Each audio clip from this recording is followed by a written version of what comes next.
You are looking at Julian's pronunciation guide, where we look at how to pronounce better some of the most mispronounced words in the world, like this other curious word. But how do you say what you're looking for today?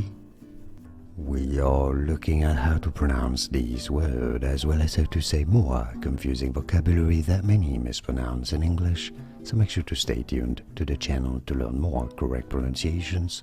Priest. I know it looks like it should be said priest or priest, but no, just a long E sound in the middle. Now, British and American English pronunciations are similar, so it's easy. Priest. And now you know. Like this video if you found it useful. Thanks for your support, it helps me immensely. More videos for you here to learn more pronunciations. Thanks for watching.